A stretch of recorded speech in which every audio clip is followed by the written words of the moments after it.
The country has been focused for several weeks now on the immediate pressing task of protecting kids. But there's a bit of a miscommunication. When I say that, I mean protecting them from mass shootings. The right is focused on something else entirely. Take a look at what a state rep in Texas, the site of the Uvalde shooting, had to say about kids. He has a law that he believes is necessary to protect children from, quote, perverted adults, citing a viral video of children attending a drag show in Dallas on Saturday. Here is that video. About what they say, we do it our way. Can't let them know the truth, boys shaking their boots, cause they know they get run like wasabi. We're sweet like sushi, passion of the Monica Bellucci.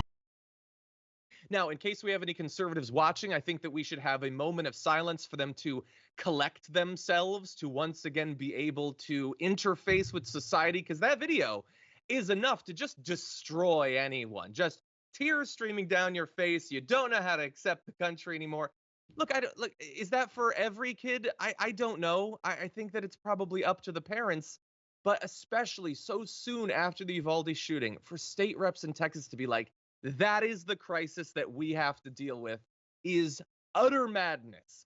But he's doubling down. Bryan Slaton had to say this. The events of this past weekend were horrifying. Again, he's talking about the drag show, saying, and show a disturbing trend in which perverted adults are obsessed with sexualizing young children. As a father of 2 young children, I would never take my children to a drag show. I promised my voters that I would stand up for their values and fight to protect Texas kids. From drag queens, not from AR-15s, obviously. Again, he's not going to take his kids to a drag show. I have no doubt, JR, that he is speaking accurately there. I am sure he will not take them to a drag show or a museum or a play or any kind of art. Honestly, screw that. We should never expand our boundaries. We should never see anything that we haven't already seen, experience anything we haven't already experienced.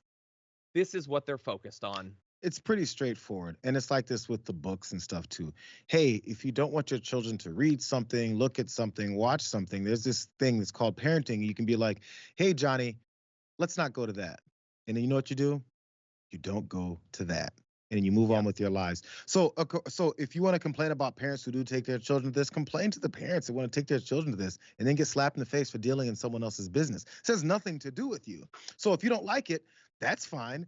Don't like it. Like, I don't know why this has to become everyone has to listen to the biggest complainers in the country that actually don't care about that, which I have more points on that in a minute, but I want you to continue, John. My bad. I'm still in hosting my show mode, so I'm just talking too much already. Go ahead, sorry, go ahead. He didn't get all of that energy out before our show. Okay, so what you were saying right there was if you don't want to go, or if you don't want your kids to go, just don't go. That's you sort of say, like, you are expressing what the Republicans have pretended they believe, that it should be up to the parents in other areas. Let's be clear, that is not their position in this case. He wants to outlaw them being able to go. So all that stuff about parents choosing how their kids are educated and socialized and all that, no, that was only for the books thing in Florida, I guess. Screw that. You cannot take your kids to this sort of thing. You can't have a drag queen wearing 75% more clothing than any kid will see on someone at a beach. We can't do that. You legally will not be allowed to do that. And it isn't just Bryan Slaton. Some of the highest profile wackadoos on the right are big fans of this. Representative Marjorie Greene said it should be illegal to take children into drag queen shows and strip clubs, and there should be no federal funding for any school that intentionally confuses children about gender and sexuality. Any teacher or school employee caught doing so should be fired and lose all benefits. That is, of course, I don't even know if it's fair to call it a straw man argument. It's more like a straw-brained argument.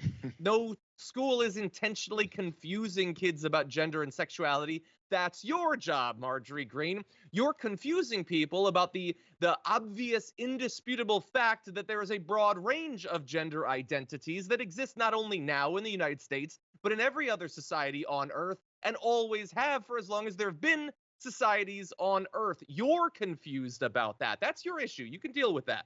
I'm trying to protect you from putting your issues onto another generation of kids. Lauren Boebert says, take your children to church, not drag bars. And that makes some sense, because in these drag bars, you might be endangered by seeing a drag queen or hearing Madonna or something. At a church, all you will potentially have to deal with is a well-documented, indisputable trend of sexual abuse and exploitation of kids by church officials. There's a report even just recently about the Southern Baptist leaders who covered up sex abuse. And I got news for you. You can look all over the world, and churches have been a place where a lot of bad stuff has happened to kids, JR.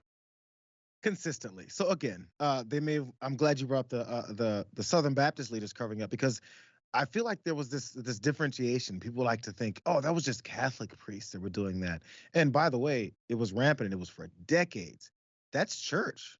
That's a major church that many people go to. Why are we excluding that? Either way, even though we excluded that, now we also have Baptist church doing the same thing. It's weird how people within power have children in their control abuse it and also abuse those children at the same time.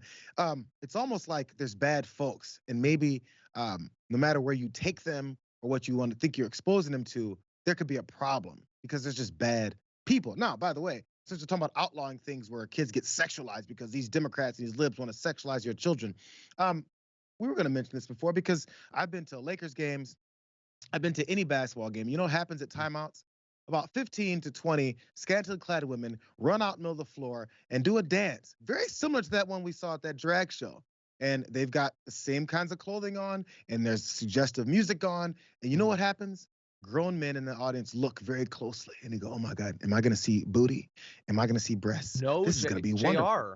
And you know who's sitting next to them at those games? Children. Oh my God, they're being exposed. They're being sexualized. Not the experience I've had. I've often felt that nowhere is the cultural divide more on evidence than at sporting events, because when those scantily clad cheerleaders come out, all of the good Christian men, oh, I would never, Bobby, no, don't see the booty, don't see it clap. Yeah, that's what the Christians do when that stuff comes. No, it's ridiculous. It's ridiculous. 100%, bro. There's more than that. By the way, I remember when Hooters started. Hooters, the restaurant. There's pictures of this. Look it up anywhere where people take their young boys, is what we see, into Hooters to stand next to these girls wearing short shorts and tight shirts, showing off again, ass and boobs. And you know what's happening? They're taking pictures next to them. They're putting T-shirts on them to have a scantily clad body on top of that. All of that. My son and I drive to school every morning and we listen to ESPN radio. You know what happens in the commercial breaks? No, I don't. Is your penis working? You know what? If you do this penis straightening exercise, you can have better sex. Hey, if you take this pill, you can have sex on every day that you want. If you take the third pill, then maybe your wife will stop complaining about how you're bad in the bedroom. Oh, hey, men, is your penis still working? How about your penis? Your penis, your penis. And I have to explain to my son, so there's this thing when some guys get older and they can no longer get their penis in the right position for sex. So I have to explain that to my kid. But for some reason, this drag show is the problem. Get out of here. I did not know about the penis straightening Constant. There's a penis straightening tool where you have to go to your doctor and make sure it's not going to the wrong direction. Oh God. Oh God. It's hit 3 o'clock. No. Yeah, that's our culture, and they're totally fine with everything that you just said. I'm not fine with much of what you just said, but they're fine with everything that you just said. It's ridiculous. This is not what is getting kids killed.